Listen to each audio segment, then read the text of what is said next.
Buenos días, gente, ¿cómo están? Espero que muy bien. Hoy vamos a ver nuestro último episodio de la serie Metabolismo de Carbohidratos. Hoy vamos a revisar la glucogenogénesis, glucogenólisis y su regulación. Bienvenidos. Entonces, los objetivos serán comprender la formación y degradación del glucógeno y entender la regulación del metabolismo del glucógeno. Entonces, lo primero es hacer una introducción, una pequeña introducción sobre el glucógeno. Y es que un amplio rango de organismos almacenan el exceso de glucosa en forma de polisacáridos para su almacenaje como una reserva de energía inmediata.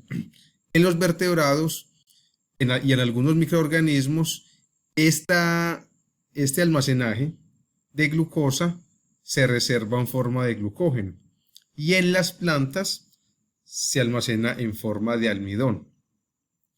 En los vertebrados, el glucógeno es encontrado principalmente en el hígado, que abarca más o menos el 10% de su peso, y en el músculo esquelético, que abarca más o menos el 2% de cada miocito. Este glucógeno es almacenado en largos gránulos citosólicos que se pueden ver al microscopio en los hepatocitos, por ejemplo, después de una comida con alto porcentaje de carbohidratos. Aquí los podemos ver. Este es el glucógeno almacenado en estos gránulos citosólicos.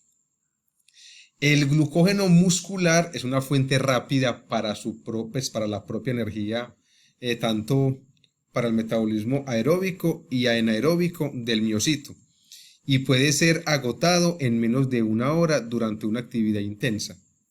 Mientras que el glucógeno hepático es un reservorio de glucosa para los otros tejidos cuando los niveles de glucosa disminuyen, cuando los niveles de glucosa en sangre disminuyen. Esto es realmente importante para las neuronas del cerebro, ya que no pueden usar los ácidos grasos como fuente de energía.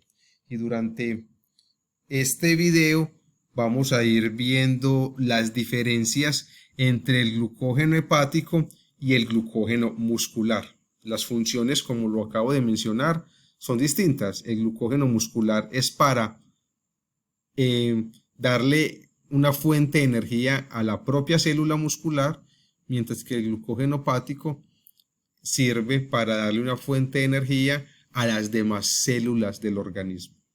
Y eso lo vamos a ver a profundidad en este video. Ahora, estos gránulos llenos de glucógeno, si se hace un zoom, podemos ver acá la estructura del glucógeno. Y el glucógeno está formado por miles de glucosas que están unidas con un enlace alfa 1,4 y tienen ramificaciones alfa 1,6. Y a partir de esta ramificación alfa 1,6 se siguen adicionando glucosas en enlace alfa 1,4.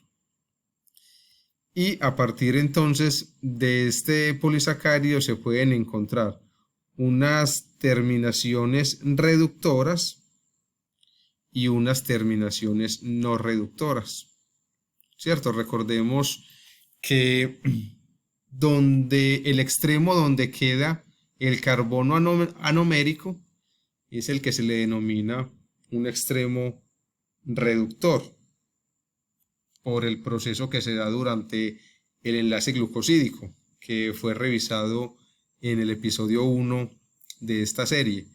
Y el otro extremo es el extremo no reductor, ¿cierto? Hay disacáridos que no tienen extremos reductores porque hacen, por ejemplo, un enlace, dos glucosas en enlace alfa 1, alfa 1. Entonces no hay un extremo reductor allí. Entonces, ¿cómo es la formación y degradación de la glucosa?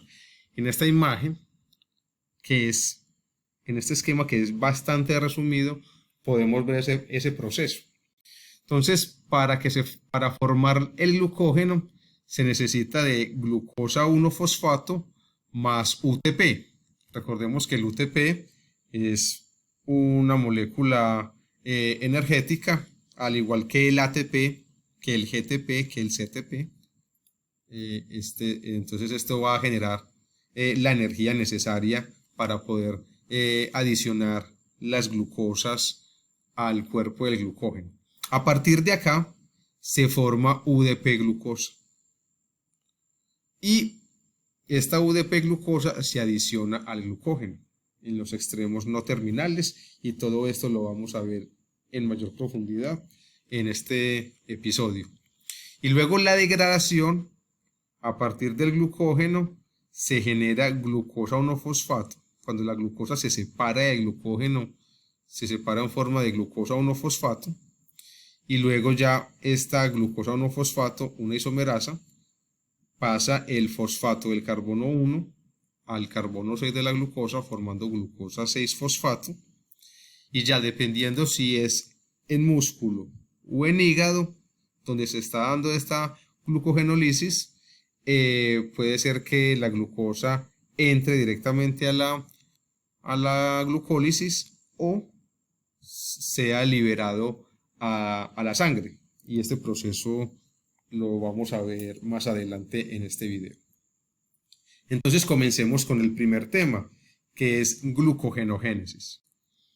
Entonces, otra vez volviendo al esquema general, necesitamos UTP más glucosa 1-fosfato para formar UDP glucosa, y esta UDP glucosa se une al glucógeno.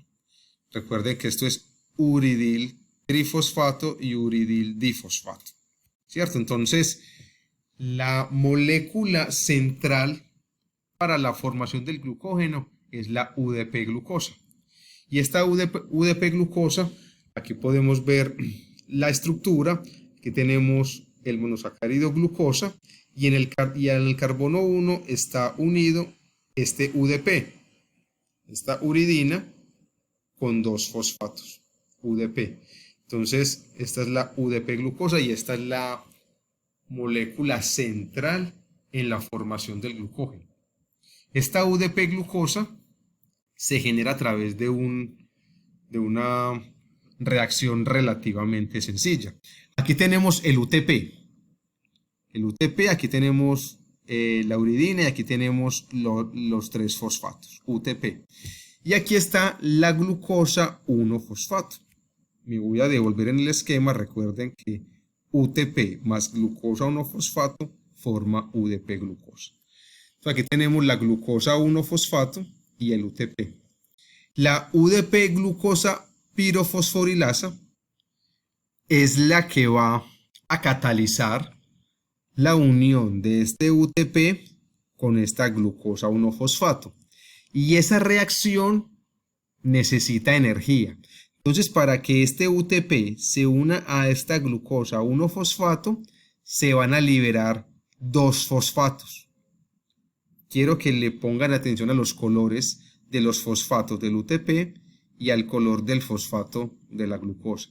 Entonces, para que se dé esta unión, eso requiere un gasto energético. Y en ese gasto energético se liberan 2 fosfatos.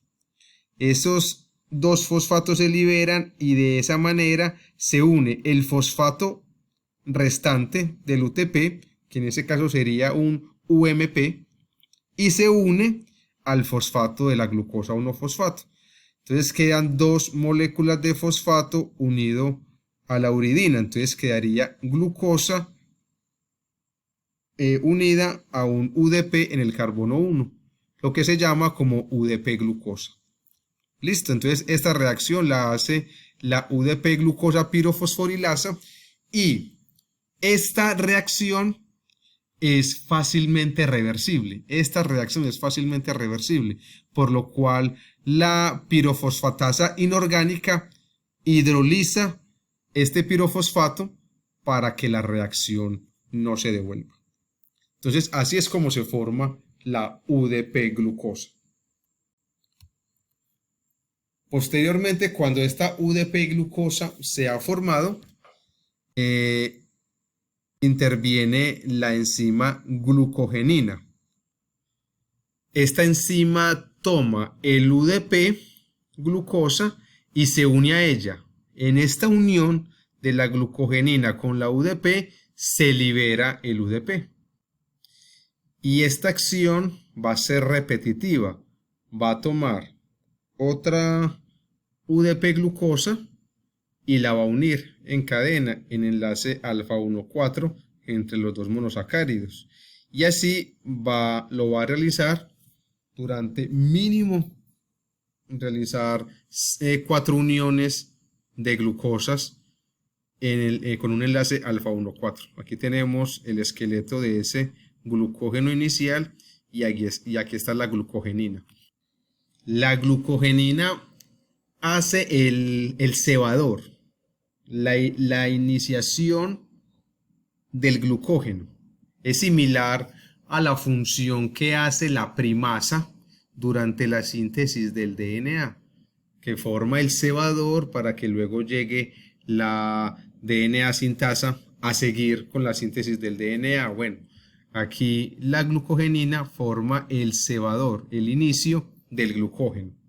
Cuando hay un mínimo de 4 glucosas unidas, ya va a actuar otra enzima que es la glucógeno-sintasa.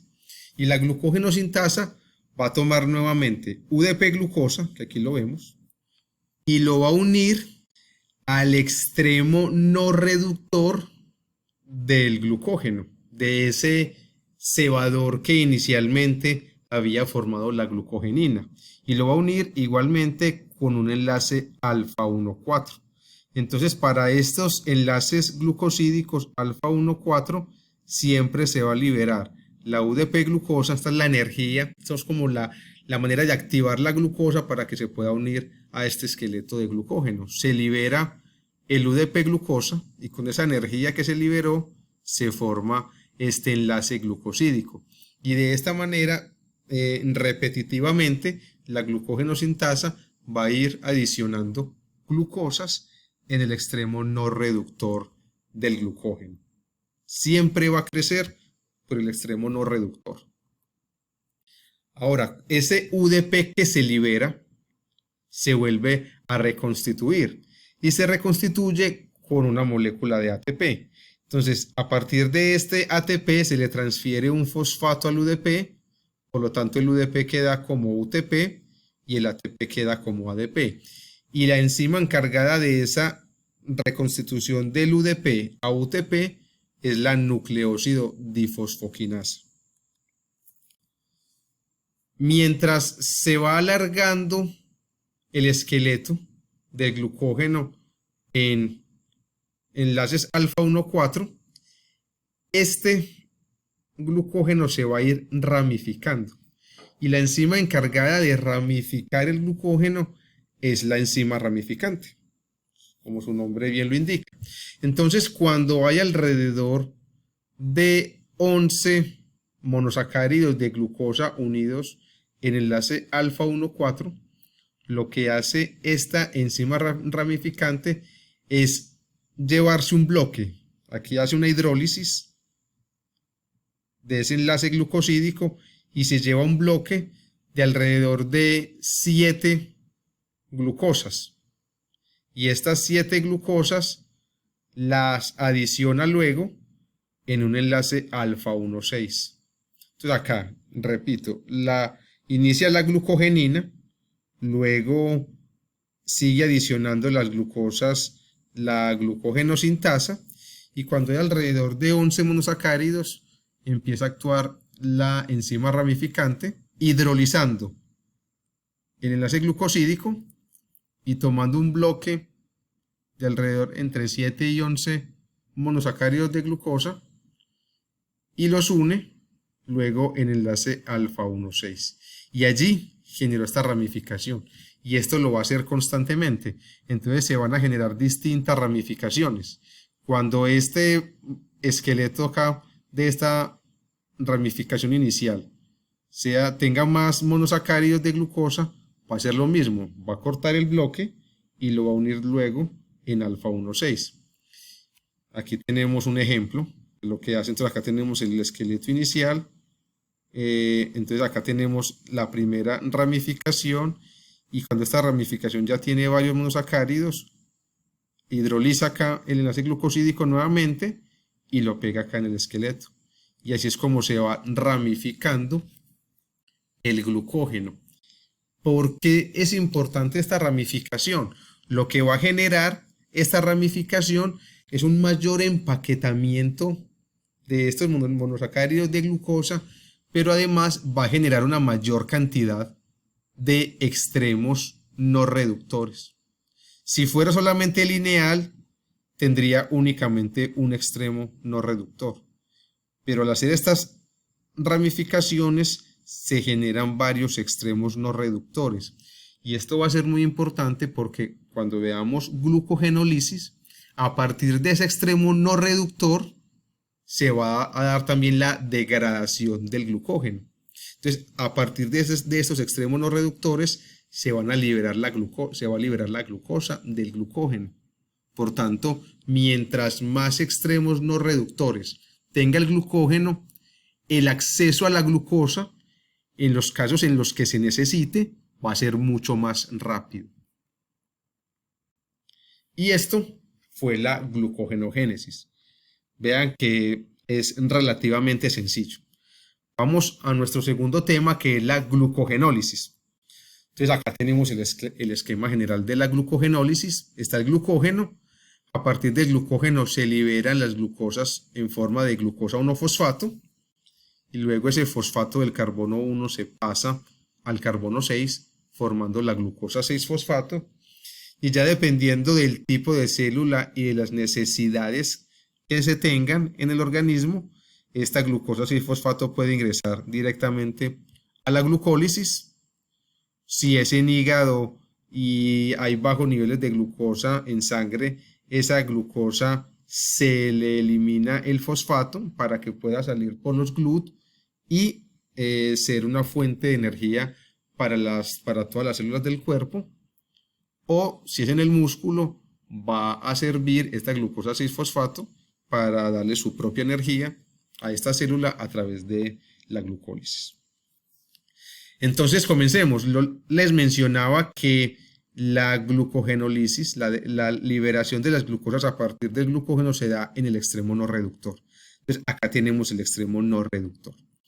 Y este rompimiento, el rompimiento de este enlace glicosídico, no se va a dar a través de una hidrólisis, como lo hemos visto anteriormente, sino que se da a través de una reacción de fosforólisis. Y esto lo genera la glicógeno-fosforilasa. Entonces lo que hace la glicógeno-fosforilasa es adicionar un fosfato inorgánico en el carbono 1 de la glucosa del extremo no reductor, liberándolo. Y lo libera entonces como glucosa 1-fosfato. Y luego esta glucosa de acá ya queda como el nuevo extremo no terminal. Entonces, si se sigue dando el quiebre de este glucógeno, nuevamente la glucógeno fosforilasa, mediante su reacción de fosforólisis, adiciona acá un fosfato, liberando esta glucosa en forma de glucosa 1-fosfato, y este sería el nuevo extremo no reductor. Son las mismas reacciones de manera repetitiva. Entonces acá tenemos los enlaces alfa 1,4 y acá tenemos también enlaces alfa 1,4 de esta ramificación. Entonces inicialmente la glucógeno fosforilasa libera las glucosas en forma de glucosa 1-fosfato, y cuando en una ramificación quedan aproximadamente 4 glucosas, empieza a actuar la enzima desramificante. Así como durante la glucogenogénesis actuaba la enzima ramificante, aquí va a actuar la enzima desramificante, y esta enzima tiene dos funciones. La primera es una actividad transferasa, y es que entre el primer monosacárido y el segundo de la ramificación hace una hidrólisis, aquí sí es una hidrólisis, y toma este bloque de monosacáridos y lo adiciona en enlace alfa 1,4 al esqueleto del glucógeno, ¿cierto? Y luego, esta glucosa que está en unión alfa 1,6, que era el inicio de la ramificación, lo hidroliza con su actividad glucosidasa. Entonces, de esta manera hidroliza la glucosa, luego queda este esqueleto solamente con enlaces alfa 1,4, entonces acá volvería a actuar la glucógeno fosforilasa, liberando las moléculas de glucosa 1-fosfato. Así es como se va rompiendo las ramificaciones del glucógeno. A que fue relativamente fácil tanto la formación como la degradación del glucógeno. Ahora vamos a revisar la regulación del metabolismo del glucógeno. Cuándo se da su formación y cuándo se da su degradación. Y al igual que con la glucosa, durante la glucólisis o la gluconeogénesis, las enzimas que participan en el metabolismo del glucógeno se pueden activar o por alosterismo o a nivel hormonal. Y son básicamente las mismas hormonas que vimos durante la glucólisis y gluconeogénesis, que son el glucagón, la insulina, y acá va a ser también muy importante la epinefrina en el músculo. Entonces vamos a revisar esta regulación. Entonces, cuando los niveles de glucosa en sangre disminuyen, ya sea por un ayuno o porque se está haciendo un ejercicio, por ejemplo un ejercicio cardíaco, lo primero que se gasta o lo que se utiliza para esa energía del ejercicio cardíaco es la glucosa en sangre. Entonces, cuando estos niveles disminuyen por debajo de 80 miligramos sobre decilitro, las células alfa del páncreas liberan glucagón. O cuando el músculo esquelético está realizando una actividad vigorosa y necesita energía, a través de la epinefrina, él va a empezar a liberar glucosa a partir del glucógeno como fuente de energía, ¿cierto? Y el glucagón, sobre todo en el hígado, va a inducir a que se dé la glucogenólisis para poder proveer de glucosa nuevamente a la sangre y de esta manera a las demás células del organismo. Entonces, el glucagón y la epinefrina tienen la misma vía, activan la misma vía de señalización, que es a través de los receptores acoplados a proteína G, que revisamos en el episodio 4 de esta serie de metabolismo de carbohidratos. Entonces, si no has visto o si no recuerdas la señalización del glucagón y de la epinefrina, te invito a que veas primero el episodio anterior para que conectes muy bien las ideas con este nuevo metabolismo del glucógeno, con este nuevo episodio. Entonces, a través del glucagón y de la epinefrina, y voy a ser reiterativo, glucagón en el hígado y epinefrina en músculo, se activa la proteinquinasa A. Y la proteinquinasa A va a fosforilar a la fosforilasa quinasa. Cuando está defosforilada, por aquí olvidé activar el señalador, aquí lo activo. Cuando esta proteinquinasa fosforila a la quinasa fosforilasa, la activa. Cuando esta proteína, cuando esta enzima está defosforilada, está inactiva y al fosforilarse se activa. Entonces esta fosforilasa quinasa activa va a fosforilar, porque es una quinasa, va a fosforilar a la glucógeno fosforilasa, que también defosforilada es inactiva y al fosforilarla se vuelve activa. Y recordemos que la glucógeno fosforilasa realiza el proceso de fosforólisis en el extremo no terminal del glucógeno, liberando glucosa 1-fosfato. Acá esta se llama fosforilasa quinasa y esta se llama glucógeno fosforilasa. En la literatura, en diferentes libros, ustedes pueden ver que se refieren en muchos casos a fosforilasa y no le colocan este otro nombre, o glucógeno o quinasa, simplemente fosforilasa. Cuando se refieren a fosforilasa, están haciendo alusión a esta enzima, a glucógeno fosforilasa, porque esta enzima fue la que se descubrió primero. Inicialmente se le dio el nombre de fosforilasa, luego ya se le dio el nombre de glucógeno fosforilasa. Posteriormente se descubrió esta otra enzima, pero esta enzima siempre se va a denominar en la literatura con los dos nombres, o con nombre y apellido, como quieran ustedes llamarlo, fosforilasa quinasa. Esta se le puede llamar glucógeno fosforilasa o simplemente fosforilasa solo. Entonces, retomando, a través del glucagón y de la epinefrina se activa la proteína quinasa A. Esta proteína quinasa A fosforila la fosforilasa quinasa activándola, y esta fosforilasa quinasa fosforila a la fosforilasa activándola. Y esta activa empieza a liberar glucosa 1-fosfato a partir del glucógeno, es decir, se activa la glucogenólisis.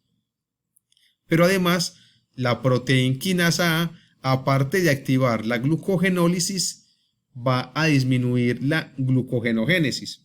Y esto lo hace inactivando la glucogenosintasa. Recordemos que la glucogenosintasa es la encargada de adicionar ese UDP glucosa al extremo no reductor del glucógeno. Y entonces esto lo hace fosforilándola. La glucogenosintasa, a diferencia de estas fosforilasas, cuando está desfosforilada, está activa. Entonces, cuando la proteína quinasa A la fosforila, la inactiva. Listo, entonces, como resumen, el glucagón y la epinefrina activan la proteína quinasa A, lo que induce activación de la glucogenólisis y disminución de la glucogenogénesis. Ahora, en músculo, donde actúa principalmente la epinefrina, van a haber unos activadores alostéricos adicionales que no encontramos en hígado. ¿Y cuál es?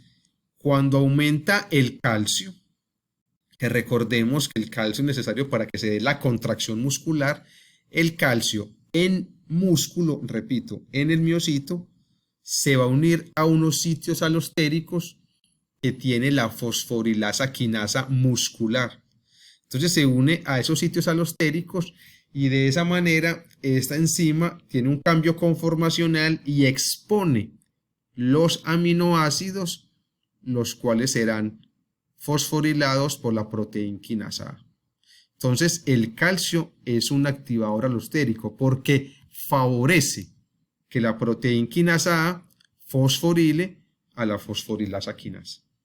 Y algo similar va a suceder con la fosforilasa, pero ya no va a ser a través del calcio, sino que va a ser a través de la AMP. Entonces, cuando ese músculo ya necesita energía, y si necesita energía es porque tiene altas concentraciones de AMP. Recuerde que nunca van a haber concentraciones altas de AMP o ADP y de ATP juntos. Recuerde que o está alto uno o está alto los otros, porque a partir de la AMP se forma la ATP y cuando se libera esos dos fosfatos o ese fosfato del ATP se convierte en AMP o en ADP. Entonces nunca van a estar esas moléculas o altas en concentración o bajas en concentración. Siempre va a haber unas en alta concentración y la otra en baja concentración. Entonces, cuando ese músculo necesita energía, o sea que tiene poco ATP, porque necesita energía, tiene poco ATP, entonces por lo tanto tiene alto AMP, ese AMP se va a unir a unos sitios alostéricos en la glucógeno fosforilasa. Y de esa manera induce un cambio conformacional que expone los aminoácidos que van a ser fosforilados por la fosforilasa quinasa para quedar activa. Entonces el AMP, el calcio, favorece la activación de la fosforilasa quinasa y el AMP, altas concentraciones de AMP, favorece la activación de la fosforilasa. Listo.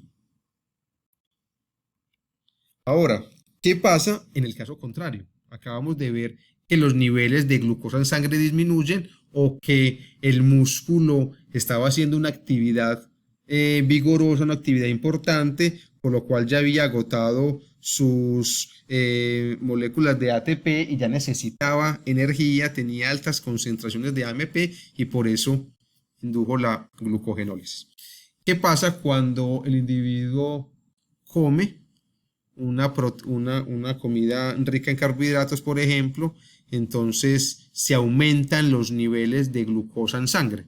Entonces, al aumentar los niveles de glucosa en sangre, ya vimos en el episodio 4 e inclusive también lo vimos en el episodio 2, que al aumentar esos niveles de glucosa en sangre, las células beta pancreáticas liberan insulina. Y la insulina, a través de los receptores tirosinquinasa, que también revisamos en el episodio 4, activa la proteinfosfatasa 1 o la proteína citosólica fosfatasa 1. ¿Qué va a hacer esta proteinfosfatasa? Va a defosforilar a la glucógeno fosforilasa y al defosforilarla la inactiva. Al inactivarla, entonces disminuye la glucogenólisis.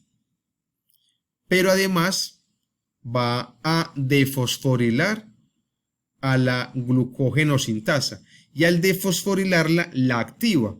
Entonces activa la glucogenogénesis. Entonces, ojo, tanto el glucagón, la epinefrina y la insulina activan a nivel de glucogenólisis y a nivel de glucogenogénesis. La insulina inhibe la glucogenólisis y activa la glucogenogénesis. Ahora, ¿qué va a pasar? Bueno, esto es lo que sucede, bloquea la glucogenólisis cuando defosforila la glucogenofosforilasa. Ahora, ¿qué va a pasar en hígado? En hígado hay unos activadores y unos inhibidores alostéricos que no se van a encontrar en músculo. Por ejemplo, cuando aumentan los niveles de glucosa en sangre, recuerde que en el hígado están los GLUT2, también lo revisamos en los episodios anteriores. Entonces esa glucosa va a entrar por gradiente de concentración y cuando aumenta la concentración de esa glucosa en citoplasma se va a unir a unos sitios alostéricos, a unos sitios activadores alostéricos en la glucogenofosforilasa. Acá lo vemos en esta imagen. Esta es la glucogenofosforilasa. Acá se une la glucosa en estos sitios alostéricos. Ahí se une la glucosa, acá lo podemos ver. E induce un cambio conformacional en la enzima que hace que se expongan los aminoácidos que están fosforilados. Entonces, esto va a facilitar la defosforilación de la proteinfosfatasa. Y al defosforilarlo, inactiva a la glucogenofosforilasa para que deje de degradar el glucógeno, por lo tanto, inhibe la glucogenólisis. Pero además, a nivel de la glucogenogénesis también hay otro activador alostérico y es la glucosa 6-fosfato. Cuando aumentan las concentraciones de glucosa 6-fosfato, igualmente se une a la glucogenosintasa fosforilada y eso facilita, en ese cambio conformacional que se da, facilita la exposición de los aminoácidos que están fosforilados para que la proteinfosfatasa 1 lo defosforile con mayor facilidad y se active la glucogenosintasa activando la glucogenogénesis. Listo. Entonces vea que es una regulación relativamente sencilla. Hay una proteína que hasta el momento no había mencionado y es la glucogenosintasa quinasa 3 o GSK3. Tiene este nombre de glucogenosintasa quinasa 3 porque cuando se descubrió bajo la función del metabolismo del glucógeno, del que vamos a ver acá. Pero posteriormente se ha visto que esta quinasa tiene múltiples funciones. Para colocarles un ejemplo, las proteínas quinasas tienen alrededor, en promedio, 12 sustratos, o sea, fosforilan en promedio a 12 proteínas distintas. Pero esta quinasa se ha visto que tiene más de 50 proteínas a las cuales fosforilan, de diferentes vías metabólicas. Entonces, no solamente actúa en el metabolismo del glucógeno, sino que actúa en muchas otras vías metabólicas. Y se activa e inactiva también mediante diversas vías metabólicas. Entonces, lo que quiero que les quede es que esta enzima no va a actuar únicamente en el metabolismo del glucógeno. Participa en vías de vitaminas, en vías de diferentes hormonas. Ella va a actuar. Pero entonces, ¿qué es lo que pasa? Esta quinasa va a fosforilar, como su nombre lo indica, glucógeno sintasa quinasa 3, va a fosforilar en 3 serinas a la glucógeno sintasa. Y cuando la fosforila, ya sabemos que la vuelve inactiva. ¿Qué va a ser entonces la señalización que induce la insulina?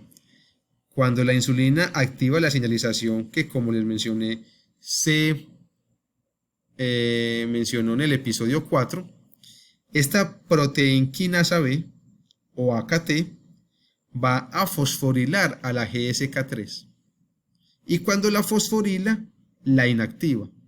Entonces, cuando está inactiva ya no es capaz de fosforilar a la glucógeno sintasa, ya no es capaz de inactivarla. Y esto sumado a que la proteína fosfatasa 1 la defosforila, induce a que se active la glucogenogénesis. ¿Comprendieron? Entonces, la GSK3, cuando está activa, fosforila a la glucógeno sintasa entre residuos de serina, inactivándola.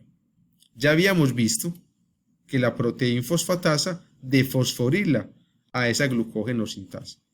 Pero además, esa acción es potenciada porque ya esa fosforilación de la glucógeno sintasa es disminuida, no solo porque ya no se está produciendo ni glucagón ni epinefrina para que active la proteína quinasa A, entonces la proteína quinasa A ya no está activa, sino que además esta GSK3 que también fosforilaba la glucógeno sintasa ya no lo va a poder hacer porque está inactiva al ser fosforilada por la PKB o AKT durante esta señalización de la insulina.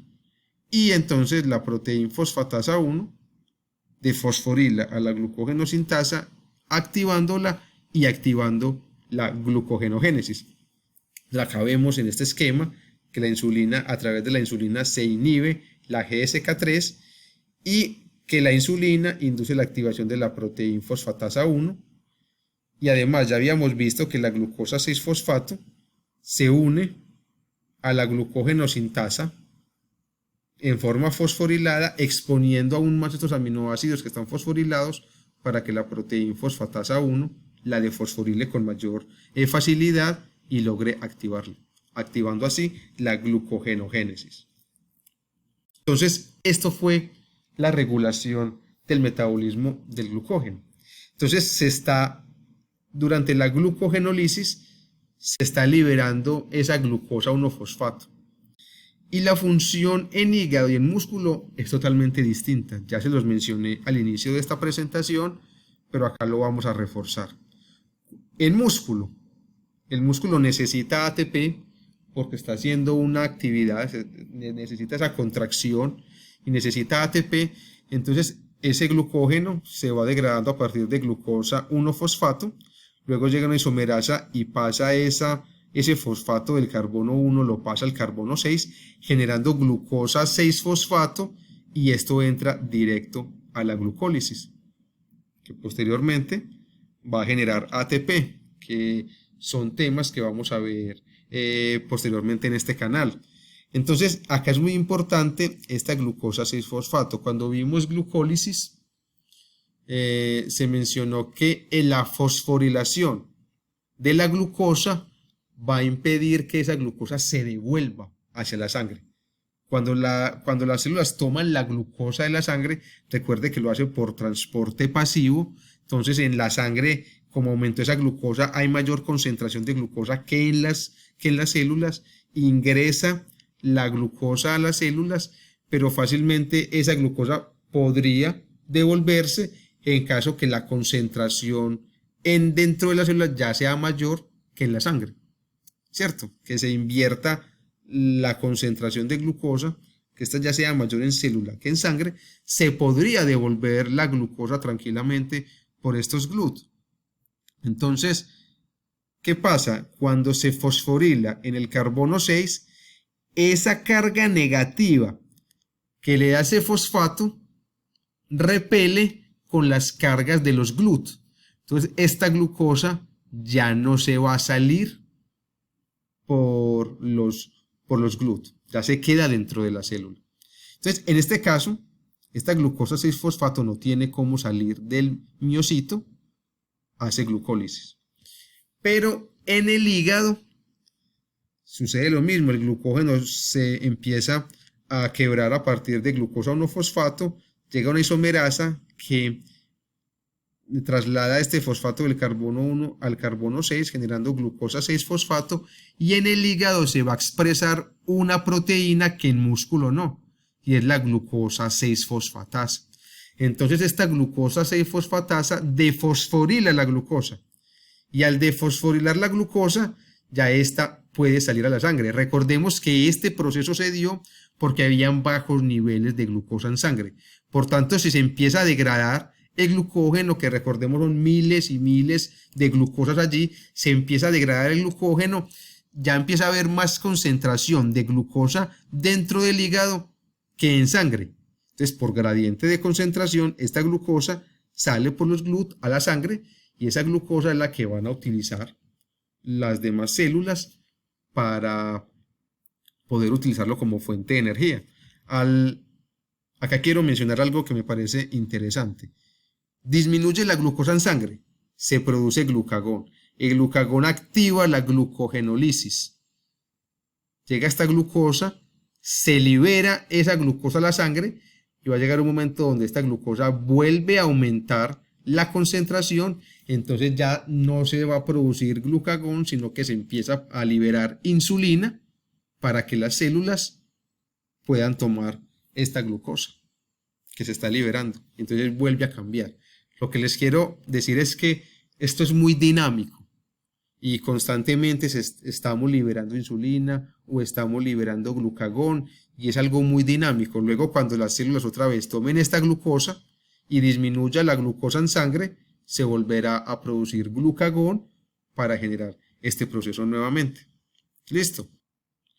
Obviamente, el organismo necesita los nutrientes, la alimentación, para poder reponer las concentraciones de glucógeno y poder tener esta reserva. Y allí es donde va a ser muy importante lo que se habla de lo que ahora es tan común con las personas fit y que vemos tanto en redes sociales, que es tener un balance hipocalórico. Eso es lo que para poder adelgazar, por ejemplo. Lo que se refiere es que si se hace ejercicio, entonces inicialmente se disminuyen los niveles de glucosa en sangre. Esto hace que se produzca el glucagón. El glucagón induce la glucogenólisis, tanto en músculo, porque estamos haciendo ejercicio, como en hígado. Sobre todo si es un ejercicio cardíaco, entonces en todo el cuerpo se va a estar necesitando esa glucosa. Se produce esta glucogenólisis, se libera la glucosa hacia la sangre. Las células lo toman porque necesitan ATP para ese ejercicio cardíaco que se está realizando. Cuando se disminuyen nuevamente esos niveles de glucosa, se vuelve a producir glucagón, y allí, como ya no hay glucógeno, porque ya se degradó, es donde se empiezan a degradar los triglicéridos que están en los adipocitos, que son las células que guardan los ácidos grasos y son los que generan esa parte estética de los gorditos que llamamos. Entonces allí es donde ya el organismo, al no tener glucosa para producir ATP, empieza a degradar los triglicéridos de los adipocitos y los empieza a utilizar como fuente de energía. Pero eso lo vamos a ver en episodios posteriores en este canal. Por ahora les dejo ese tema ahí en stand-by y más adelante lo retomamos. Pero es un tema bastante interesante que lo podemos tener en cuenta no solo a nivel de enfermedades, sino en el día a día. Podemos tener en cuenta cómo es que estamos generando todo este metabolismo de los carbohidratos. Entonces acá tenemos las diferentes funciones del glucógeno hepático y del glucógeno muscular, que ya lo hemos mencionado y mostrado en este video, pero es un resumen final. Entonces, ¿cuál es la función principal del glucógeno hepático? El mantenimiento de la concentración de la glucosa en sangre, mientras que del glucógeno muscular es combustible de reserva para la contracción muscular, es para su propia energía. ¿Qué otras funciones tiene el glucógeno hepático? Entonces es utilizado como combustible para cualquier tejido, ya que en el hígado está la glucógeno 6-fosfatasa, que es lo que permite que esa glucosa proveniente del glucógeno pueda salir a la sangre, como se mencionó anteriormente. Mientras que el glucógeno, la glucosa del glucógeno muscular, solamente para la producción de energía en esa célula. En el hígado, el glucógeno hace alrededor del 10% del peso, mientras que en cada miocito es del 1 al 2%. Sin embargo, hay muchas más células musculares que el hígado. Entonces, en proporción, en el organismo hay más glucógeno muscular que glucógeno hepático. Y el glucagón y la adrenalina son las hormonas que estimulan la glucogenólisis en el hígado, y la insulina es la que estimula la síntesis de ese glucógeno en el hígado. Mientras que en el músculo, la adrenalina es la principal hormona que estimula la glucogenólisis, y la insulina, al igual que en hígado, estimula la glucogenogénesis. Listo, muchachos, espero que les haya servido esta clase. Este video fue un poco largo comparado con los demás de este canal, pero me parece que la información era relevante tanto en la formación, degradación y en la regulación del metabolismo del glucógeno. Principalmente las imágenes fueron obtenidas del libro de Leninger y del libro de Cooper, y la información sí fue obtenida, la información que se les dio en este video sí fue obtenida de estos 3 libros. Recuerden que si les gustó el video y si aprendieron, en darle like, compartir. Somos una comunidad que está creciendo en las redes sociales. Estas son nuestras distintas redes sociales para que nos sigan, y nos vemos próximamente. El próximo video será sobre ciclo de Krebs, así que no se lo pierdan.